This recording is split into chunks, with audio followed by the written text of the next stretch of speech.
Hello नमस्कार दोस्तों, स्वागत है आप सभी का आपके अपने यूट्यूब के ऑनलाइन बैंकिंग प्लेटफॉर्म बैंकर्स ज्ञान पर। तो दोस्तों, आज से हम इस चैनल पर बैंकिंग अवेयरनेस की क्लासेस स्टार्ट कर रहे हैं। जैसा कि आप सभी को पता है, बैंकिंग अवेयरनेस है जो हमारे बैंकिंग रिलेटेड जितने भी एग्ज़ाम हैं उनके लिए कितनी इंपॉर्टेंट होती है। अपने मेंस के एग्ज़ाम के अंदर अगर बैंकिंग अवेयरनेस के देखें तो 4 से 5 क्वेश्चन जो है बैंकिंग अवेयरनेस के अपने को मेंस एग्ज़ाम के अंदर देखने को मिलते हैं। इसके बाद अपनी बात करें तो जितने भी पीओ के एग्ज़ाम होते हैं या ऑफिसर लेवल के एग्ज़ाम होते हैं उनके अंदर इंटरव्यू होता है। इंटरव्यू के अंदर जो भी हमसे पूछा जाता है वो सारी की सारी चीज़ें बैंकिंग अवेयरनेस से रिलेटेड होती हैं। तो अपने तो सिर्फ मेंस का सोच के चलते हैं। मेंस में ये सोचते हैं अपने कि बैंकिंग अवेयरनेस से रिलेटेड 4 या 5 क्वेश्चन आएंगे और वो अपने क्वेश्चन करने के लिए अपने को इतनी सारी बैंकिंग अवेयरनेस करनी पड़ेगी। और इस इन कारणों से अपने जो 4 या 5 क्वेश्चन है ये छोड़ देते हैं और अपने बैंकिंग अवेयरनेस जो है नहीं करते। तो यहाँ तो अपने इन 4 या 5 क्वेश्चनों का तो लॉस हो गया, लेकिन इसके बाद अपने ये नहीं सोचते कि अपने जो इंटरव्यू में अपने से क्वेश्चन पूछे जाएंगे वो सारे के सारे क्वेश्चन बैंकिंग अवेयरनेस से रिलेटेड पूछे जाएंगे। तो अपने ये भी अपने यहाँ पर लॉस हो जाता है। अगर अपने को ये सब आता हो तो अपने जो 4 या 5 जो क्वेश्चन होंगे वो भी अपने सही होंगे। और जो इंटरव्यू के अंदर अपने जो जितने भी अपने से क्वेश्चन पूछे जाएंगे वो सारे के सारे अपने बढ़िया उनका जवाब देंगे, अच्छे तरीके से उनको बताएंगे। तो अपना जो जो इंटरव्यू लेने के वाले का जो इम्प्रेशन है वो इम्प्रेशन काफ़ी अच्छा पड़ेगा और अपने जो इंटरव्यू के अंदर मार्क्स हैं वो काफ़ी अच्छे आएंगे। तो अपना जो टोटली फाइनल जो मार्क्स आएगा, फाइनल स्कोर वो काफ़ी अच्छा आएगा और अपना सिलेक्शन है वो एक अच्छे स्कोर के साथ होगा। तो जॉब भी बैंक की है तो बैंक का तो मतलब कि इतनी अवेयरनेस आनी चाहिए कि अपने को बैंकिंग के बारे में नॉलेज होना चाहिए। क्योंकि जो एग्जामिनर होता है, जो इंटरव्यू लेने वाला, वो यही देखता है कि ये जॉब तो बैंक में ऑफिसर की करने जा रहे हैं, लेकिन क्या उस पोस्ट के लिए इन सबको इन ये बातों का पता है या नहीं पता। ये सारी जो बैंकिंग की बातें हैं ये अपने को पता होनी चाहिए। बैंकिंग अवेयरनेस अपने को अच्छे से आना चाहिए। बाकी अगर इंश्योरेंस के एग्ज़ाम्स की बात करें तो उनके अंदर बैंकिंग अवेयरनेस का वेटेज जो है वो काफ़ी रहता है। तो अपने को बैंकिंग अवेयरनेस आनी चाहिए। तो हम आपको यहाँ पर टोटली बैंकिंग अवेयरनेस जो है करवाएंगे। और आपके जितने भी बैंक से रिलेटेड जितने भी एग्ज़ाम हैं उनके अंदर जितनी भी बैंकिंग अवेयरनेस आती है, जहाँ से क्वेश्चन आएंगे वो सारे के सारे अपने क्वेश्चन करेंगे। और प्रीवियस ईयर में जितने भी क्वेश्चन आए हुए हैं सारे के सारे अपने क्वेश्चन करेंगे। और अपने इंटरव्यू के अंदर जितने भी क्वेश्चन पूछे जाते हैं वो सारे के सारे डाउट हैं वो अपनी सारी वीडियोज़ के अंदर डिस्कस करेंगे और अपने यहाँ पर कंप्लीट बैंकिंग अवेयरनेस करेंगे। तो आज से अपने बैंकिंग अवेयरनेस के चैप्टर फर्स्ट की शुरुआत करते हैं। आज की इस वीडियो के अंदर मैं आपको बताऊंगा कि बैंक क्या होता है, बैंक की एक्चुअल डेफिनेशन क्या है, और अकाउंट क्या होते हैं, कितने प्रकार के होते हैं, और एडवांसेस क्या होते हैं, और लोन्स जो हैं क्या होते हैं, और लोन्स के जो टाइप है मैं आपको बताऊंगा। तो अगर आपने अभी तक हमारे चैनल को सब्सक्राइब नहीं किया है तो सब्सक्राइब कर लीजिए ताकि आने वाली वीडियोज़ के आपको नोटिफिकेशन मिल जाए। और अगर आपको सच में ये बैंकिंग अवेयरनेस करनी है तो हमारे चैनल से जुड़े रहिए। मैं आपको बिल्कुल एकदम बढ़िया एक्चुअल लेवल की बैंकिंग अवेयरनेस करवाऊंगा जो एग्ज़ाम के अंदर पूछी जाती है। और इंटरव्यू के अंदर जिस हिसाब से क्वेश्चन पूछे जाते हैं अपने सारे के सारे क्वेश्चन पे डिस्कस करेंगे। तो चलिए, आज की आपकी पहली क्लास है व्हाट इज़ बैंक। अपने नॉर्मल बात करेंगे बैंक क्या होता है और बैंक के अंदर ये अकाउंट, एडवांसेस और लोन्स ये सब क्या होते हैं। तो बैंक क्या होता है अपने जानते हैं। बैंक जो नॉर्मल पब्लिक के साथ जो डील करता है, हमें लोन प्रोवाइड करता है, हमसे जो रुपए एक्सेप्ट करता है, हम डिपॉजिट जमा करवाते हैं, ये सारे के सारे काम जो हैं बैंक करता है। तो इसकी एक्चुअल डेफिनेशन देखें तो bank bank is a financial institution which accept deposit, provide loans, advances and etc. तो bank is a financial institution which accept deposit, provide loans, advances. मतलब बैंक एक फाइनेंशियल इंस्टीट्यूशन है, एक वित्तीय संस्था है जो अपने को अपने डिपॉजिट एक्सेप्ट करती है और अपने को लोन प्रोवाइड करवाती है और एडवांसेस देती है। मतलब एडवांसेस अपने को प्रोवाइड करवाती है। वो सारा काम कौन करता है? बैंक करता है। तो बैंक एक ऐसी वित्तीय संस्था है जो एक डिपॉजिट एक्सेप्ट करती है, लोन्स प्रोवाइड करवाती है और एडवांसेस प्रोवाइड करवाती है। तो फाइनेंशियल इंस्टीट्यूशन में अपने देखें, अपने बैंक के अंदर जाते हैं और अपने रुपए जमा करवाते हैं। ये सारा काम जो होता है डिपॉजिट का होता है। डिपॉजिट भी कई प्रकार के होते हैं। अपने आगे वीडियो में बात करेंगे डिपॉजिट कितने प्रकार के होते हैं। और ये अपने को लोन्स भी प्रोवाइड करवाता है और एडवांसेस भी प्रोवाइड करवाता है। लोन्स और एडवांसेस की बात भी अपने इसी वीडियो के अंदर करेंगे। तो बैंक की डेफिनेशन पता लगी कि बैंक एक वित्तीय संस्था है जो हमें लोन प्रोवाइड करवाता है, एडवांसेस देता है और हमसे जो है डिपॉजिट एक्सेप्ट करता है। तो चलिए नेक्स्ट अपनी बात करें तो बैंक के कार्य, बैंक के फंक्शन क्या होते हैं। फंक्शन ऑफ बैंक, बैंक के फंक्शन के अंदर अपने बात करें तो प्राइमरी फंक्शन, इस बैंक के दो फंक्शन होते हैं, एक तो प्राइमरी फंक्शन और एक सेकेंडरी फंक्शन। प्राइमरी फंक्शन में बात करें तो बैंक प्राइमरी फंक्शन है एक तो डिपॉजिट एक्सेप्ट करना, लोन्स प्रोवाइड करना और एडवांसेस प्रोवाइड करना। प्राइमरी फंक्शन में बैंक जो है उसके फंक्शन में प्राइमरी फंक्शन है डिपॉजिट एक्सेप्ट करना और प्रोवाइड लोन्स एडवांसेस, अपने को डिपॉजिट एक्सेप्ट करवाना और लोन्स प्रोवाइड करना और एडवांसेस, जितने भी बड़े बड़े जो काम हैं, जो अकाउंट हैं, जो सारे के सारे जो वर्क हैं, वो सारे के सारे जो हैं प्राइमरी फंक्शन के अंदर आते हैं। इसके बाद अपने बात करें इसके सेकेंडरी फंक्शन में, तो सेकेंडरी फंक्शन में अकाउंट से रिलेटेड जितने भी वर्क हैं, अकाउंट से रिलेटेड जितने भी छोटे छोटे वर्क जो किसी एक पर्टिकुलर अकाउंट के अंदर किए जा सकते हैं, वो सारे के सारे जो वर्क हैं सेकेंडरी फंक्शन के अंदर आते हैं। जैसे अपनी बात करें तो चेकबुक इशू करना, एटीएम इशू करना और इंटरनेट बैंकिंग आदि सेवाएं जो हैं प्रोवाइड करवाना, ये सारे के सारे जो हैं सेकेंडरी फंक्शन के आते हैं। मतलब प्राइमरी फंक्शन के अंदर तो बड़े बड़े काम आते हैं, जो भी बैंक के जो वर्क होते हैं वो सारे के सारे जो हैं डिपॉजिट एक्सेप्ट करना, लोन्स प्रोवाइड करना, एडवांसेस प्रोवाइड करवाना, ये सारे के सारे जो हैं प्राइमरी फंक्शन के अंदर आते हैं। और जो किसी पर्टिकुलर अकाउंट के अंदर जितने भी वर्क होते हैं, जैसे चेक बुक देना, एटीएम इशू करना, इंटरनेट बैंकिंग प्रोवाइड करवाना और ये सारे सारे मोबाइल बैंकिंग वगैरह और क्रेडिट कार्ड वगैरह, सारे जितने भी वर्क होते हैं अकाउंट के अंदर, जितने भी रिलेटेड काम होते हैं, वो सारे के सारे अपने बैंक के सेकेंडरी फंक्शन के अंदर आते हैं। तो ये हो गया अपना बैंक का फंक्शन ऑफ बैंक, प्राइमरी और सेकेंडरी दोनों फंक्शन हो गए। तो चलिए इसके बाद अपने बात करें टाइप्स ऑफ डिपॉजिट की। मैंने आपको बताया था कि मैं इसी वीडियो के अंदर बताऊंगा कि डिपॉजिट कितने प्रकार के होते हैं। डिपॉजिट के अंदर ही मैं आपको बता दूंगा कि अकाउंट्स जो हैं इनमें कौन कौन से बैंक के अंदर अपने अकाउंट्स खोल सकते हैं। तो चलिए देखते हैं टाइप्स ऑफ डिपॉजिट के अंदर। सबसे पहले अपने बात करें तो डिमांड डिपॉजिट की। दो प्रकार के डिपॉजिट होते हैं, एक तो डिमांड डिपॉजिट और एक टर्म डिपॉजिट, ठीक है। और डिमांड डिपॉजिट को अपने CA ऐसे बोलते हैं और इसको RAFA बोलते हैं। अपने आगे बात करेंगे कि ऐसा इनको क्यों बोलते हैं। अगर बात करें डिमांड डिपॉजिट की, डिमांड डिपॉजिट के अंदर दो अकाउंट आते हैं, एक सेविंग अकाउंट आता है और एक करंट अकाउंट आता है। एक तो बचत खाता आता है और एक चालू खाता आता है। बचत खाते के अंदर जो है अपने को मिनिमम इंटरेस्ट मिलता है, मतलब इंटरेस्ट तो अपने को मिलता है। आजकल नॉर्मल जैसे जितने भी पब्लिक होती है, नॉर्मल पब्लिक के बचत खाते ही होते हैं, अपने बैंक के अंदर जाते हैं, 1000 या 500 रुपये देते हैं या जीरो बैलेंस पर भी अपने अकाउंट खुलवाते हैं। वो सारे के सारे जो अपने अकाउंट हैं सेविंग अकाउंट के अंदर आते हैं। अपने को इस अकाउंट के अंदर अपनी जितनी भी राशि डिपॉजिट करवाते हैं उस डिपॉजिट राशि पर अपने को इंटरेस्ट मिलता है, पर वो इंटरेस्ट होता है बहुत कम मिलता है, उसको अपने मिनिमम इंटरेस्ट बोल सकते हैं। तो सेविंग अकाउंट के अंदर अपने को मिनिमम इंटरेस्ट मिलता है। ये जो अकाउंट है डिमांड डिपॉजिट का एक हिस्सा है। अपने बात करें इसके अंदर दूसरा अकाउंट आता है करंट अकाउंट, मतलब चालू खाता। करंट अकाउंट जैसे बात करें तो इंडिविजुअल किसी बिजनेसमैन या कोई किसी का कारोबार अच्छा है, कोई व्यापारी वर्ग वगैरह, इनके जो है अकाउंट जो होते हैं करंट अकाउंट होते हैं, क्योंकि इनको दिन के अंदर काफ़ी बड़ी बड़ी ट्रांजैक्शन करनी पड़ती हैं, करोड़ों की लाखों की ट्रांजैक्शन करनी पड़ती है। तो इनको करंट अकाउंट की फैसिलिटी प्रोवाइड करवाई जाती है बैंक के द्वारा। इनको करंट अकाउंट जो है खुलवाना पड़ता है बैंक के अंदर। करंट अकाउंट के अंदर ये होता है कि इनको करंट अकाउंट में इनको एक मिनट करंट अकाउंट के अंदर इनको जो है ओवरड्राफ्ट की फैसिलिटी मिलती है। पर जो इनका जो करंट अकाउंट होता है इसके अंदर ये कितनी भी राशि रख ले उस राशि पर जो है कोई भी इनको बैंक की तरफ से ब्याज नहीं दिया जाता। मतलब करंट अकाउंट के अंदर नो इंटरेस्ट, करंट अकाउंट के अंदर कस्टमर को किसी भी प्रकार का बैंक के द्वारा इंटरेस्ट नहीं दिया जाता। पर सबसे बड़ी बात ये है कि इस अकाउंट के अंदर बैंक जो कस्टमर होता है उनको ओवरड्राफ्ट फैसिलिटी जो है प्रोवाइड करवाई जाती है। अपने ओवरड्राफ्ट फैसिलिटी की भी बात करेंगे इसके अंदर कि ओवरड्राफ्ट फैसिलिटी क्या होती है। तो आपने देख लिया डिमांड डिपॉजिट क्या होता है। इसके अंदर दो अकाउंट आते हैं, सेविंग अकाउंट और करंट अकाउंट। सेविंग अकाउंट में इसका S और इसका A और इसका C और इसका A उठा के इसको CA ऐसे बना दिया, मतलब करंट अकाउंट और सेविंग अकाउंट। ये डिपॉजिट के अंदर डिमांड डिपॉजिट का अपने पार्ट हो गया कंप्लीट। अगर अपने बात करें आगे दूसरे वाले पार्ट की तो टर्म डिपॉजिट की, तो टर्म डिपॉजिट के अंदर आता है इसको RAFA बोलते हैं।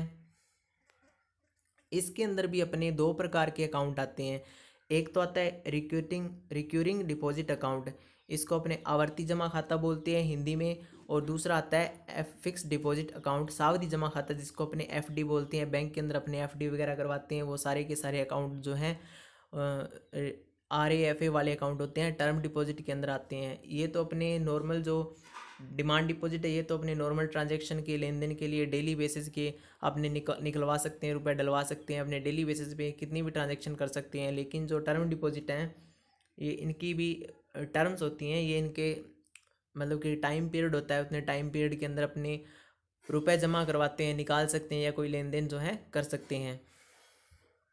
तो रिक्यूरिंग डिपॉजिट अकाउंट आवर्ती जमा खाता होता है, इसमें जो है इंटरेस्ट मिलता है जो मोर देन सेविंग अकाउंट मिलता है, मतलब सेविंग अकाउंट के अंदर जितना भी इंटरेस्ट मिलता है मिनिमम इंटरेस्ट, उससे जो है रिक्यूरिंग डिपॉजिट अकाउंट के अंदर जो है इंटरेस्ट जो है उससे ज़्यादा मिलता है। और इसकी लिमिट होती है, इसकी जो ये मिनिमम 6 मंथ के लिए खोला जाता है आवर्ती जमा खाता। आवर्ती जमा खाता टर्म डिपॉजिट के अंदर मतलब कि ऐसे खाते आते हैं टर्म डिपॉजिट के अंदर, जैसे अपने कोई बैंक में अपने सेविंग कर रहे हैं, महीने के महीने अपने इंस्टॉलमेंट बनवाई हुई है कि बैंक को अपने इतने इतने रुपए जमा करवा देंगे अपने एक टाइम पीरियड के हिसाब से, अपने एक आवर्त मतलब टाइम पीरियड के हिसाब से अपने ये बनाया हुआ है सिस्टम कि अपने बैंक को इतने रुपए देंगे, जैसे 10,000 रुपये देंगे। ठीक है, एक तो ये बात होगी, या एक ये बात होगी कि हम बैंक के अंदर 5,000 रुपये जमा करवा रहे हैं 6 महीने के लिए, और बैंक हमको 6 महीने बाद 5500 रुपये देगा। ये सारी की सारी जो चीज़ें हैं आवर्ती जमा खाते के अंदर आती हैं, अपनी सेविंग होती है जितनी की अपने आवर्ती जमा खाते के अंदर आती है। इसका टाइम होता है मिनिमम 6 मंथ, इसका टाइम पीरियड होता है। और इसके अलावा इसके अंदर जो है इंटरेस्ट है वो अच्छा मिलता है, लेकिन ज़्यादा नहीं मिलता, सेविंग अकाउंट की तुलना में अच्छा मिलता है। इसके बाद अपनी बात करें तो फिक्स डिपॉजिट अकाउंट की, जिसको अपने सावधि जमा खाता बोलते हैं, इसको अपने लैंग्वेज के अंदर एफडी अकाउंट भी बोलते हैं। एफडी अकाउंट अपने नॉर्मल बात करें तो जैसे अपने बैंक के अंदर एफडी करवाते हैं 1 लाख रुपए की, 2 लाख रुपए की, या 6 लाख रुपए की, 1 करोड़ की, 10 करोड़ की, जितनी भी एफडी होती है सारे के सारी जो हैं टर्म डिपॉजिट के अंदर आती हैं। और इसके अंदर जो है मैक्सिमम इंटरेस्ट मिलता है टर्म डिपॉजिट के अंदर, सारे अकाउंट्स की तुलना में मैक्सिमम इंटरेस्ट मिलता है। इंटरेस्ट जैसे इन 4 ही अकाउंट के अंदर 4 ही अकाउंट होते हैं बैंक के अंदर, इसमें इंटरेस्ट सेविंग और रिक्योरिंग पर मिलता है। सेविंग में सबसे कम मिलता है, रिक्योरिंग में सेविंग से ज़्यादा मिलता है, और एफडी अकाउंट जो होता है उसमें इंटरेस्ट सबसे ज़्यादा मिलता है। और इसके अंदर बात करें तो अपने एफडी जो होती है मिनिमम 7 दिन के लिए करवा सकते हैं। अपने किसी भी अमाउंट की जो एफडी है मिनिमम 7 दिन के लिए करवा सकते हैं। 7 दिन से पहले अपने को अपने उस एफडी को है तोड़वा नहीं सकते, उसको बुनवा नहीं सकते। अगर उसको तोड़वाएंगे तो अपने जो रुपए चार्ज लगेगा अपना, और इसके अलावा अपने को बैंक की तरफ से कोई भी इंटरेस्ट पे नहीं होगा। अगर अपने उस फिक्स टाइम पीरियड के बाद में अगर एफडी तोड़वाएंगे तो अपने जो है जितने भी अपने को लाभ मिलने थे सारे के सारे अपने को प्रॉफिट मिलेंगे, उसका इंटरेस्ट मिलेगा। इंटरेस्ट भी अपने को मैक्सिमम मिलेगा इस अकाउंट के अंदर, एफडी अकाउंट के अंदर। और इसके अंदर अगर बात करें तो एफडी अकाउंट की टाइम की कोई लिमिट नहीं होती, अपने मिनिमम तो 7 दिन के लिए करवा सकते हैं, लेकिन मैक्सिमम 10 ईयर के लिए एफडी करवा सकते हैं। और 10 ईयर के अंदर भी अपने इसके ऊपर भी अपने बैंक जो है एफडी करवा सकते हैं। तो ये तो हो गया अपना डिपॉजिट के टाइप हो गए। डिपॉजिट अपने बता दिया, 2 प्रकार के डिपॉजिट होते हैं, डिमांड डिपॉजिट और टर्म डिपॉजिट। डिमांड डिपॉजिट के अंदर 2 प्रकार के खाते आते हैं, सेविंग अकाउंट आता है और करंट अकाउंट आता है। इसको बचत खाता और चालू खाता बोलते हैं। बचत खाते के अंदर आपको इंटरेस्ट मिलता है, जो इंटरेस्ट मिलता है वो मिनिमम इंटरेस्ट होता है। और दूसरा अकाउंट आता है चालू खाता।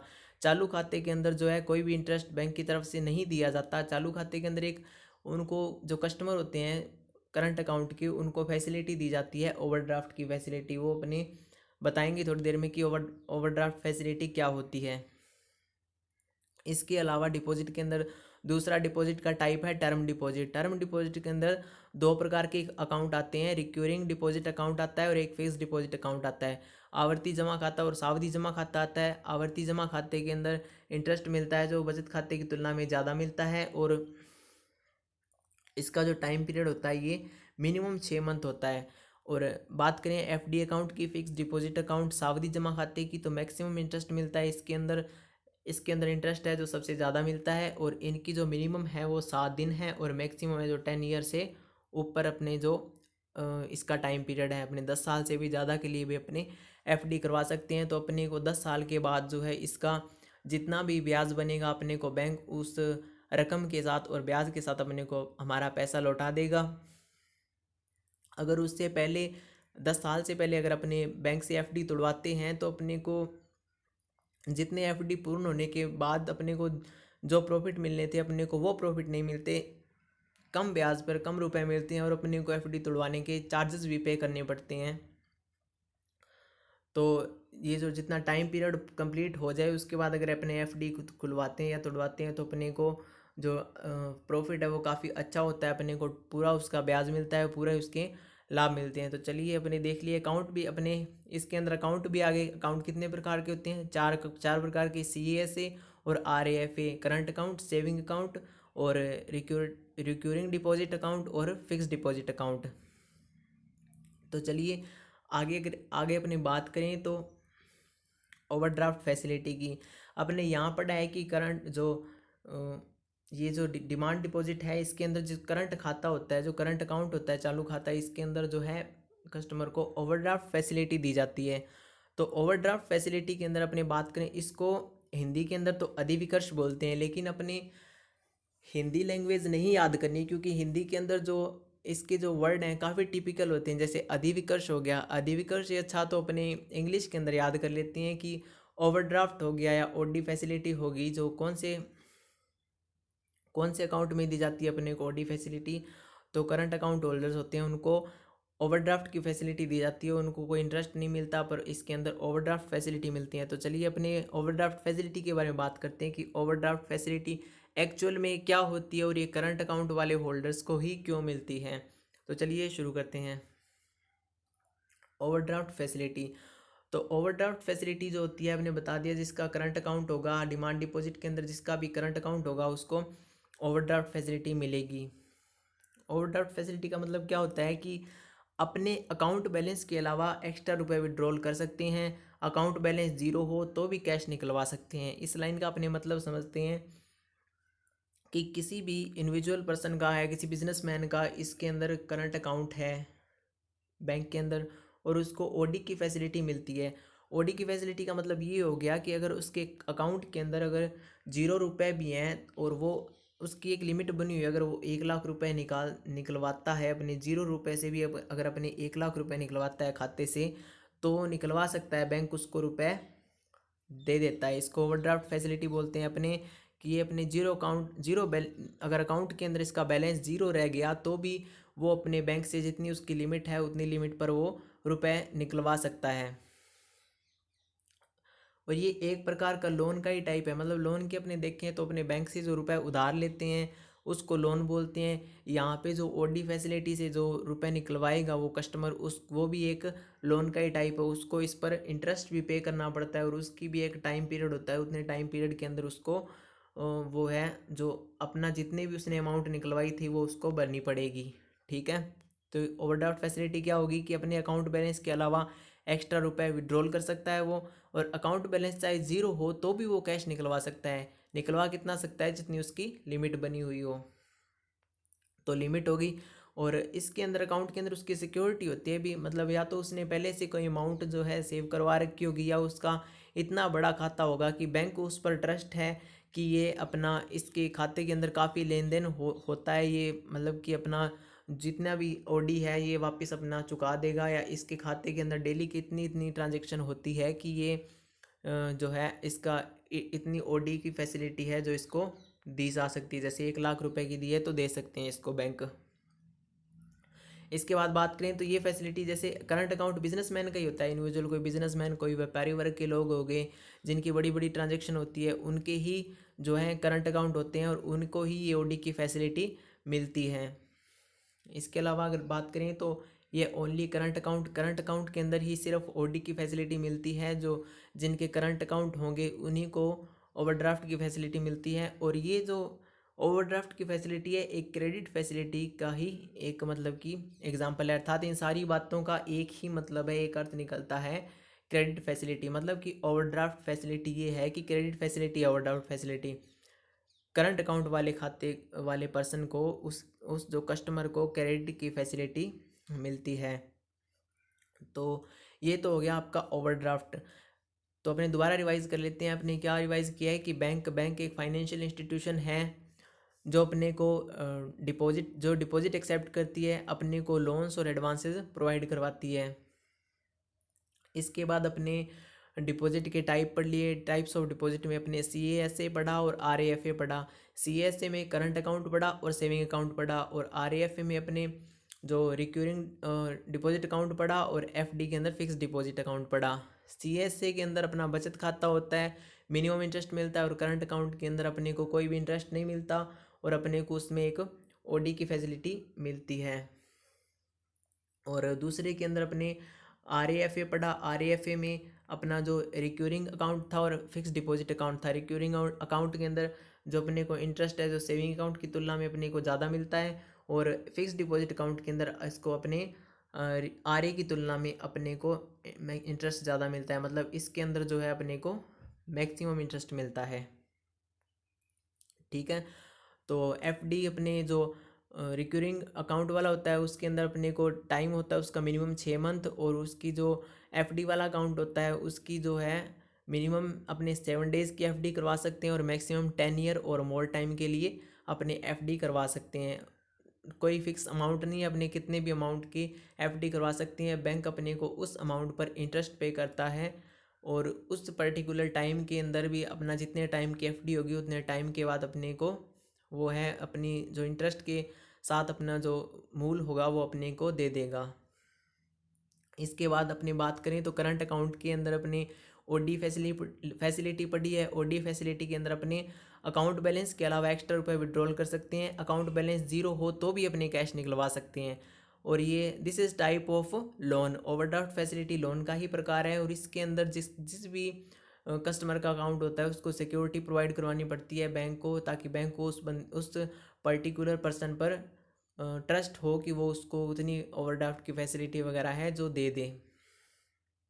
और करंट अकाउंट वाले को इंटरेस्ट भी नहीं मिलता, तो ये OD फैसिलिटी है करंट अकाउंट वाले पर्सन को ही मिलती है। और इसकी लिमिट होती है, मतलब कि अपने जैसे OD के अपने करंट अकाउंट के अंदर ओवरड्राफ्ट फैसिलिटी की लिमिट बनी हुई है, जैसे अपने 20,000 रुपये उसकी लिमिट बनी हुई है। अगर मेरे अकाउंट के अंदर अगर बात करें, मेरे अकाउंट में 0 रुपये है, मेरा अकाउंट खाली हो गया, और मेरा करंट अकाउंट है, और मेरे अकाउंट की लिमिट बनी हुई है 20,000 रुपये। ठीक है। और मैं अगर कोई पर्टिकुलर कोई मार्केट के अंदर या कोई कहीं भी शॉपिंग करने जाता हूँ, तो मेरे पास जो है अकाउंट के अंदर रुपए नहीं है और मुझे रुपए चाहिए, तो मैं अपने खाते से 20,000 रुपये तक अमाउंट जो है विड्रॉल कर सकता हूँ। क्यों? क्योंकि मेरा जो अकाउंट है वो करंट अकाउंट है, और मेरे को ये ओवरड्राफ्ट फैसिलिटी है जो मिली हुई है, और मैं इस फैसिलिटी के थ्रू मेरे जितने भी मतलब कि 20,000 रुपये तक की मैं अमाउंट है जो मैं बैंक से ले सकता हूँ। This is type of A loan, मतलब कि अपने बैंक से रुपए उधार लेते हैं, उसी प्रकार से OD के अंदर भी अपने बैंक से रुपए उधार लेते हैं। और चलिए अपने OD है जो क्रेडिट फैसिलिटी है एक, जो बैंक अपने को क्रेडिट फैसिलिटी प्रोवाइड करवाता है। इसके बाद अपनी बात करें तो लोन की और एडवांसेस की, कि what is the loan and what is advances.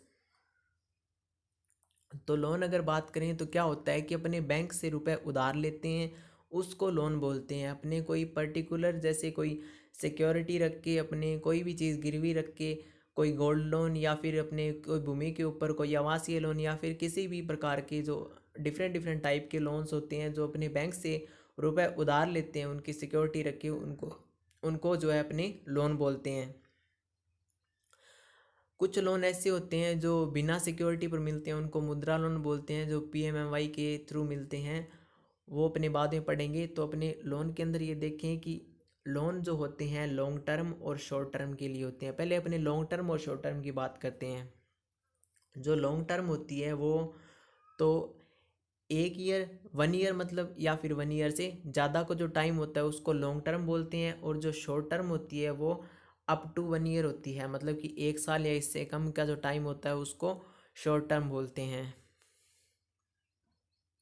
आपने अगर लोन के अंदर बात करें तो इसको हिंदी में तो अपने ऋण बोलते हैं, और इसके अंदर क्या है कि बहुत लॉन्ग टर्म और शॉर्ट टर्म ये दोनों ही, मतलब कि लॉन्ग टर्म भी होता है और शॉर्ट टर्म भी होता है।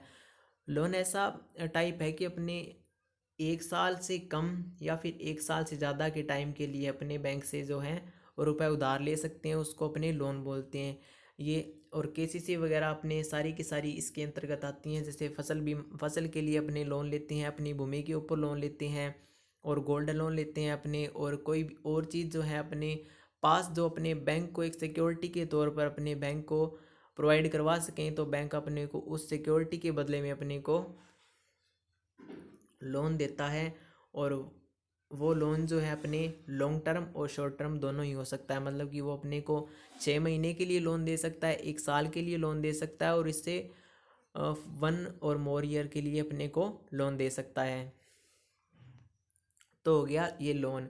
इसके बाद अपनी बात करें तो अग्रिम की, तो एडवांसेस की, अपने एडवांसेस में भी बात की थी अपने को कि bank providers loan and advances. तो लोन अपनों ने पढ़ लिया, और अपने एडवांसेस की बात करते हैं। एडवांसेस क्या होता है, तो एडवांसेस को अपने अग्रिम बोलते हैं। ये जो है ओनली फॉर शॉर्ट टर्म, ये सिर्फ और सिर्फ शॉर्ट टर्म के लिए ही होता है। ये एक शॉर्ट टर्म का मतलब था कि 1 साल या इससे कम, अप टू 1 ईयर, मतलब कि अपने को जो एडवांसेस है वो मैक्सिमम उसकी लिमिट होती है 1 साल, 1 साल से कम या फिर पूरा ही 1 साल। इसके अंदर अपने बात करें तो ओडी के अंदर अपने जो ओडी पढ़ा है, ओवरड्राफ्ट पढ़ा है, ये ओवरड्राफ्ट है एक एडवांसेस का ही टाइप है, क्योंकि ओवरड्राफ्ट अपने उस बैंक से जो है ओवरड्राफ्ट अपना जीरो बैलेंस था, फिर भी अपनों ने 20,000 रुपये विड्रॉल कर लिए थे। वो ऐसा तो है नहीं बैंक ने अपने को फ्री में दे दिए, वो उस पर इंटरेस्ट लेगा, और वो उतने पर्टिकुलर टाइम के लिए होंगे, जैसे फॉर 1 मंथ, फॉर 2 मंथ्स या फॉर 7 डेज, जितने भी टाइम के लोग के लिए अपने को मिलेगा। वो जो टाइम है वो, या वो जो अपने को लोन का जो टाइप है वो एक एडवांसेस के अंदर आता है, मतलब कि अपने को वो शॉर्ट टर्म के लिए मिला है। इसके बाद अपने बात करें तो एक अपने को क्रेडिट कार्ड बैंक के द्वारा दिया जाता है अपने अकाउंट की ट्रांजैक्शन या फिर अपने जो लेन देन के बिहेव के ऊपर अपने को बैंक क्रेडिट कार्ड प्रोवाइड करवाता है उसकी लिमिट के साथ। तो जो क्रेडिट कार्ड होता है अपने को उसकी जो, ये क्रेडिट कार्ड भी एक ओडी की फैसिलिटी की तरह है कि अपने को अकाउंट के अंदर रुपए ना हो तो भी अपने क्रेडिट कार्ड की मदद से ट्रांजेक्शन कर सकते हैं। और इसका भी एक टाइम पीरियड होता है, जैसे अपने को 1 मंथ के बाद क्रेडिट कार्ड का बिल जो है चुकाना पड़ता है, तो अपना कोई इंटरेस्ट नहीं लगता। अगर अपने उस टाइम के बाद अगर अपने उसका जो बिल चुकाते हैं तो अपने को मैक्सिमम इंटरेस्ट पे करना पड़ता है। तो जो ये जो क्रेडिट कार्ड है वो भी एक एडवांसेस का ही एग्जांपल है, मतलब एडवांसेस के अंदर ओडी की फैसिलिटी और जो क्रेडिट कार्ड है ये सारे एडवांसेस के एग्जांपल हैं। और लोन के अंदर जो अपने जितने भी लोन होते हैं, गोल्ड लोन हो गया या फिर फसल लोन, भूमि लोन हो गए, सारे के सारे लोन्स जो हैं ये तो लोन के टाइप हैं। और एडवांसेस के क्रेडिट कार्ड हो गया, और ये क्रेडिट की फैसिलिटी जितनी भी है या फिर ओडी हो गया, ये सारी की फैसिलिटी जो हैं एडवांसेस का ही टाइप हैं। एडवांसेस हो गया अपने, और लोन हो गया। इसके बाद अपने बात करें तो there are 3 types of advances. Advances के 3 टाइप हैं, कैश क्रेडिट, ओवरड्राफ्ट और बिल डिस्काउंट। और ये 3 जो हैं इसके टाइप हैं, और अपने इन तीनों टाइप में ओवरड्राफ्ट तो अपने ने पढ़ लिया है। अपनी 2 टाइप रहते हैं, कैश क्रेडिट और बिल डिस्काउंट। ये टाइप थोड़े से टिपिकल हैं, ये अपनी आगे आगे वाली क्लास के अंदर आपको अच्छे से समझाएंगे, अच्छे से पढ़ाएंगे कि कैश क्रेडिट क्या होता है और बिल डिस्काउंट क्या होता है। तो हमने यहाँ तक ये पढ़ लिया कि बैंक की डेफिनेशन पढ़ ली, और उस डिपॉजिट पढ़ लिए, डिपॉजिट कितने प्रकार के होते हैं, डिमांड और टर्म। और उसके बाद अपनों ने अकाउंट्स के बारे में डिस्कस कर लिया, अकाउंट्स कितने प्रकार के होते हैं। There are 4 types of accounts. वैसे तो अकाउंट्स के बहुत सारे टाइप्स होते हैं, लेकिन अपने नॉर्मल अगर बात करें तो there are 4 types of accounts. These are saving account, current account and recurring deposit account और फिक्स डिपॉजिट अकाउंट। 4 प्रकार होते हैं, एफडी और वो आरए वाला और एफए वाला और सीए और एसए। इसके अंदर अपने इंटरेस्ट भी देख लिया, इंटरेस्ट अपने किस अकाउंट पे नहीं मिलता, तो करंट अकाउंट के अंदर अपने को इंटरेस्ट नहीं मिलता। अब अपने बात करें तो एग्ज़ाम के अंदर इसमें से ये क्वेश्चन पूछा जा सकता है कि जैसे अपने को ऑप्शन दे दिए, क्वेश्चन दे दिया कि इनमें से किस अकाउंट वाले जो कस्टमर को हैं जो इंटरेस्ट नहीं मिलता, और ऑप्शन में दे दिया अपने को ऐसे सेविंग अकाउंट और फिक्स डिपॉजिट अकाउंट और रिक्यूरिंग डिपॉजिट अकाउंट, और चौथा ऑप्शन अपने को दे दिया ये करंट अकाउंट वाला, और इसके बाद में अपने को पांचवा ऑप्शन दे दिया नन ऑफ दीज। तो अपना आंसर होगा करंट अकाउंट, क्योंकि करंट अकाउंट वाले कस्टमर को जो है, करंट अकाउंट वाले होल्डर को अपने जो है इंटरेस्ट की फैसिलिटी नहीं मिलती, उसको किसी भी प्रकार का उसके अमाउंट पर इंटरेस्ट पे नहीं किया जाता है। चाहे वो 1000 रुपये रखे, चाहे वो 10 लाख रुपये रखे, उसको इंटरेस्ट जो है उस अमाउंट पर नहीं मिलता। और अपने सेविंग अकाउंट के अंदर चाहे अपने कितनी भी अमाउंट रख लें, तो अपने को जो जो इंटरेस्ट है वो मिनिमम मिलता है। इससे अच्छा अपने को इंटरेस्ट आवर्ती जमा खाता और सावधि जमा खाता के अंदर इंटरेस्ट मिलता है। और इसके बाद अपनों ने ओडी की फैसिलिटी पढ़ ली। करंट अकाउंट वाले होल्डर को ओडी की फैसिलिटी मिलती है, जिससे अपने अकाउंट के अंदर अगर अपना अकाउंट बैलेंस जीरो हो तो भी अपने रुपए विड्रॉल कर सकते हैं, उसको ओवरड्राफ्ट फैसिलिटी बोलते हैं। और इसके बाद में अपने लोन और एडवांसेस पढ़े। लोन के अंदर जो है, लोन जो होता है लॉन्ग टर्म और शॉर्ट टर्म दोनों ही हो सकता है। अपने लोन जो है लेने के लिए अपने को सिक्योरिटी देनी पड़ती है बैंक को, और लॉन्ग टर्म होती है 1 ईयर या 1 ईयर से ज़्यादा के जो टाइम होता है लॉन्ग टर्म होता है। और शॉर्ट टर्म जो होता है अप टू 1 ईयर का टाइम जो होता है वो शॉर्ट टर्म के अंदर आता है। लोन अपने को दोनों ही टर्म के अंदर मिल जाता है। और अग्रिम जो होती हैं ओनली फॉर शॉर्ट टर्म के लिए होती हैं एडवांसेज, और 1 साल तक या इससे कम इसका जो है टाइम वैलिडिटी होती है। और इसके बाद बात करें तो there are 3 types of advances: cash credit, overdraft and bill discount. OD अपने ओवरड्राफ्ट अपनों ने पढ़ लिया है, और कैश क्रेडिट और बिल डिस्काउंट वो अपने आगे की क्लास में अच्छे से डिस्कस करेंगे। तो अपनों ने सारी की सारी चीज़ें जो हैं पढ़ ली। तो मैं आपको बता दूं कि अपने सारी की सारी बैंकिंग अवेयरनेस जो है, टोटली बैंकिंग अवेयरनेस अपने कंप्लीट करेंगे। तो अभी तो ये शुरुआत ही थी, अगर थोड़ी बहुत मिस्टेक होती है तो कोई बात नहीं, ऐसा थोड़ी बहुत तो चलती है, क्योंकि अपने को इतना नॉलेज भी नहीं है, इतना पता नहीं है कैसे एडजस्ट करना है सारा कुछ। तो अपनों ने बैंकिंग अवेयरनेस अभी स्टार्ट ही की है पढ़ानी, तो हम आपको जो है पूरी की पूरी बैंकिंग अवेयरनेस है जो आपको कंप्लीट करवा देंगे। और यहाँ तक कंप्लीट करवा देंगे कि आपके जो मेंस के अंदर जितने भी क्वेश्चन आएंगे, आप कोई भी क्वेश्चन गलत नहीं करके आओगे और छोड़ के भी नहीं आओगे। सारे के सारे क्वेश्चन जो हैं आप सही करके आओगे। चाहे चाहे मेंस के अंदर 4 क्वेश्चन आए या 5 क्वेश्चन आए, अपने क्वेश्चन जो हैं सही होंगे सारे के सारे क्वेश्चन। और इंटरव्यू के अंदर बात करें तो अपने से जो भी बैंक के बारे में पूछा जाएगा, अपने बिल्कुल सारी चीज़ों का एग्जैक्ट आंसर देंगे। तो अपने जो इंटरव्यू के जो मार्क्स आएंगे वो अपने काफ़ी अच्छे मार्क्स आएंगे, और जितने भी टोटल मार्क्स होंगे उनमें से काफ़ी अच्छे मार्क्स आएंगे, और अपने बढ़िया मार्क्स के साथ अपना सिलेक्शन होगा। तो मैं आपसे यही कहूँगा कि अगर आपने अभी तक हमारे चैनल को सब्सक्राइब नहीं किया है तो सब्सक्राइब कर लीजिए, और हम आपको सारे के सारे जो टॉपिक्स हैं क्लियर करवा देंगे। हमारे चैनल को सब्सक्राइब कीजिए। अगर ये वीडियो अच्छी लगी है तो लाइक करें और शेयर करें। और किसी भी प्रकार का आपको इस वीडियो से रिलेटेड या टॉपिक से रिलेटेड कोई भी किसी भी प्रकार का डाउट हो तो आप हमसे पूछ सकते हैं। आप कमेंट सेक्शन के अंदर जो है कमेंट कर देना, और हम आपको जो है उसका सॉल्यूशन दे देंगे, या हम आपको उसका जो आंसर है जो जल्दी बता देंगे, आपका जो डाउट है वो क्लियर कर देंगे। तो ठीक है दोस्तों, अगर आपको ये वीडियो अच्छी लगी है तो चैनल को सब्सक्राइब करें और वीडियो को शेयर करें। ओके, मिलते हैं नेक्स्ट क्लास के अंदर। नेक्स्ट क्लास जल्दी होगी, या तो अपने 7 डेज़ के अंदर 2 क्लासेज होंगी, या फिर अपने संडे टू संडे क्लासेज रहेगी। अपने लगभग अपने बात करें तो अपने 14 या 15 क्लासेस के अंदर बैंकिंग अवेयरनेस जो है अपने कंप्लीट कर लेंगे, अपने आरआरबी पीओ के लिए और आरआरबी और आईबीपीएस पीओ के लिए अपने जो है बैंकिंग अवेयरनेस जो है टोटली कंप्लीट कर लेंगे। बाकी अपने इन दोनों के लिए कंप्लीट होगी तो अपने बाकी जितने भी बैंक्स के एग्ज़ाम होते हैं, जैसे आरबीआई हो गया, एलआईसी हो गया और एसबीआई हो गया, जितने भी एग्ज़ाम होंगे अपने सारे के सारे जो हैं इसमें कवर हो जाएंगे। तो ठीक है दोस्तों, अगर चैनल वीडियो अच्छी लगी है तो सब्सक्राइब कीजिए, लाइक कीजिए और शेयर कीजिए। मिलते हैं नेक्स्ट वीडियो के अंदर। Okay, thank you.